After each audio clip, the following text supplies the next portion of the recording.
अस्सलाम वालेकुम viewers. Welcome to my channel Khalil medicos. उम्मीद करते हैं कि आप सब खैरियत से होंगे। व्यूअर्स, आज की हमारी वीडियो है इमोक्सल कैप्सूल के बारे में। तो ये पाकिस्तान में सबसे ज़्यादा इस्तेमाल होने वाला एंटीबायोटिक कैप्सूल है। तो आइए जानते हैं इमोक्सल कैप्सूल के यूजेस यानी कि इस्तेमालात, साइड इफेक्ट यानी कि नुकसानात और डोजेज यानी कि कितनी मिकदार में इस्तेमाल करना चाहिए। तो व्यूअर्स, मजीद वीडियो की तरफ चलने से पहले आपसे गुजारिश है कि अगर आप हमारे चैनल पर न्यू हैं तो हमारे चैनल को सब्सक्राइब करें और बेल आइकन के बटन को प्रेस कर दें ताकि हमारी हर आने वाली वीडियो का नोटिफिकेशन आपको आसानी से मिलता रहे। इसका ब्रांड नेम है इमोक्सल। जीएसके की कंपनी इसको तैयार कर रही है। अगर कीमत की बात की जाए तो इमोक्सल कैप्सूल 250 मिलीग्राम और 500 मिलीग्राम दोनों ही पाकिस्तान मार्केट में अवेलेबल हैं। 250 मिलीग्राम की 10 कैप्सूल की कीमत 70 रुपए और 500 मिलीग्राम वाले कैप्सूल की कीमत 150 रुपए में दस्तियाब है। अब हम बात करते हैं इसमें मौजूद दवा की कि इसमें जो दवा शामिल है उसका नाम है इमोक्सिसिलिन। इमोक्सिसिलिन एक बेसिकली एक एंटीबायोटिक है जो कि बैक्टीरियल इन्फेक्शन में इस्तेमाल कराई जाती है। ये ग्राम पॉजिटिव बैक्टीरिया और ग्राम नेगेटिव बैक्टीरिया दोनों ही बैक्टीरिया के खिलाफ मुअस्सर दवा है। अब हम बात करते हैं इमोक्सल कैप्सूल के यूजेस यानी कि इस्तेमालात क्या हैं और ये किन किन तकलीफ में इस्तेमाल होता है। तो सबसे पहले इसका इस्तेमाल टॉन्सिल यानी कि अगर गले का कोई इन्फेक्शन हो जाए या फिर टॉन्सिल्स की सोजश हो जाती है तो उसमें भी इसका इस्तेमाल करवाया जाता है। इसके अलावा ओटाइटिस मीडिया यानी कि अगर कोई कान का इन्फेक्शन हो जाए यानी कि कान में कोई पीप या पस वगैरह पड़ जाती है तो इस कंडीशन में भी इमोक्सल कैप्सूल का इस्तेमाल करवाया जाता है। इसके अलावा साइनोसाइटिस यानी कि नाक के अंदर जो कैविटीज होती हैं उन कैविटीज के अंदर कोई इन्फेक्शन हो जाता है जिसकी वजह से नाक से केरा, नजला, जुकाम वगैरह या फिर नाक का बंद हो जाना, तो उसमें भी इस कैप्सूल का इस्तेमाल करवाया जाता है। इसके अलावा नमोनिया यानी कि जिसकी वजह से फेफड़े मुतासर होते हैं तो उसमें भी इस कैप्सूल का इस्तेमाल करवाया जाता है। इसके अलावा ब्रोनोकाइटिस यानी कि जो कि सांस की छोटी छोटी नालियां होती हैं तो उसमें भी अगर कोई इन्फेक्शन या सोजश हो जाती है तो उसको ट्रीट करने के लिए भी इमोक्सल कैप्सूल का इस्तेमाल करवाया जाता है।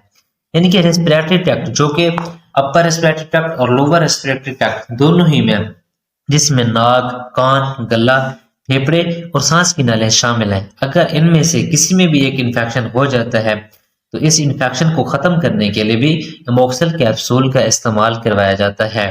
इसके अलावा लंग्स यानी कि फेफड़ों में कोई इन्फेक्शन हो जाए तो उसमें भी इमोक्सल कैप्सूल का इस्तेमाल करवाया जाता है। इसके अलावा अगर जिस्म पर कोई जख्म हो जाता है या फिर जख्म खराब हो जाता है जिसमें कोई पीप या पस वगैरह पड़ जाती है तो जख्म को जल्दी ठीक करने और पीप या पस को खत्म करने के लिए भी इमोक्सल कैप्सूल का इस्तेमाल करवाया जाता है। इसके अलावा अगर जिस्म पर फोड़े फिंसे निकल आती हैं या फिर जिस्म पर पस की गिल्टियां निकल आती हैं तो इसको खत्म करने के लिए भी इमोक्सल कैप्सूल का इस्तेमाल करवाया जाता है।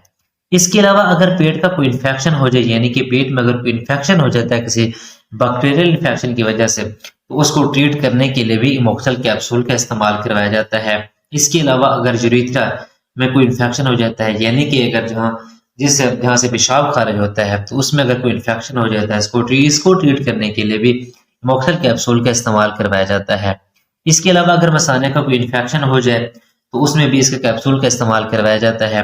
इसके अलावा डीएनसी यानी कि अगर औरतों में या फिर अबॉर्शन हो जाए या फिर सफाई करवानी पड़ सकती है तो इसमें को बाद जिसमें जो इन्फेक्शन को रोकने के लिए भी इमोक्सल कैप्सूल का इस्तेमाल करवाया जाता है। इसके अलावा अगर कोई सर्जरी हुई है या फिर कोई ऑपरेट हुआ है तो इसमें इन्फेक्शन को कंट्रोल करने के लिए भी इमोक्सल कैप्सूल का इस्तेमाल करवाया जाता है। खास तौर पर जब फीमेल का ऑपरेशन यानी कि सी सेक्शन होता है तो बाद में जख्म को इन्फेक्शन से बचाने और जख्म को जल्दी ठीक करने के लिए भी इमोक्सल कैप्सूल का इस्तेमाल करवाया जाता है। इसके अलावा जो सबसे ज्यादा इसका इस्तेमाल होता है वो है डेंटल इन्फेक्शन यानी कि अगर दांत या दाढ़ में कोई इन्फेक्शन हो जाए यानी कि दांत या दाढ़ के अंदर कोई पीप या पस वगैरह पड़ जाती है जिसको हम रेशा भी कहते हैं तो इसको भी जल्दी ठीक करने के लिए यानी कि रेशे को खत्म करने के लिए भी इमोक्सल कैप्सूल बहुत ही ज्यादा इस्तेमाल करवाया जाता है। इसके अलावा यूटीआई यानी कि अगर यूरिनरी सिस्टम में कोई इन्फेक्शन हो जाए यानी कि पेशाब के रास्ते में कोई इन्फेक्शन हो जाता है तो इसको भी ट्रीट करने के लिए भी इमोक्सल कैप्सूल का इस्तेमाल करवाया जाता है। तो वीवर्स, ये थे सारे इस कैप्सूल के यूजेस। तो अब हम बात कर लेते हैं इसके साइड इफेक्ट्स यानी कि इसके नुकसानात क्या हैं। तो सबसे पहले डायरिया यानी कि लूज मोशन वगैरह हो सकते हैं, बदहजमी भी हो सकती है, उल्टी वगैरह यानी कि कैमतली भी हो सकती है, जिसको हम वोमिटिंग भी कहते हैं, वो भी हो सकती है। इसके अलावा इसके इस्तेमाल के बाद जिस्म पर कोई खारिश या एलर्जी वगैरह भी हो सकती है, यानी कि अगर कोई एलर्जिक रिएक्शन होता है तो आप इस कैप्सूल का इस्तेमाल नहीं करना चाहिए, इस कैप्सूल का इस्तेमाल बंद कर देना चाहिए और आपको अपने डॉक्टर से मशवरा करना चाहिए। तो अब हम बात करते हैं इसकी डोजेज यानी कि तरीक़ाकार की। तो इसका इस्तेमाल जी 7 साल से 12 साल के बच्चों के लिए 250 मिलीग्राम वाला कैप्सूल सुबह दोपहर शाम को भी इस्तेमाल करवाया जा सकता है, लेकिन ये डिपेंड करता है आपकी बीमारी की नोयत पर, बॉडी वेट पर और एज पर। इसलिए एंटीबायोटिक जितने भी कैप्सूल हैं या फिर सिरप हैं यानी कि जो भी ड्रग्स हैं, तो इसके लिए सबसे ज्यादा है कि आप अपने डॉक्टर के मशवरे के मुताबिक इस्तेमाल करें।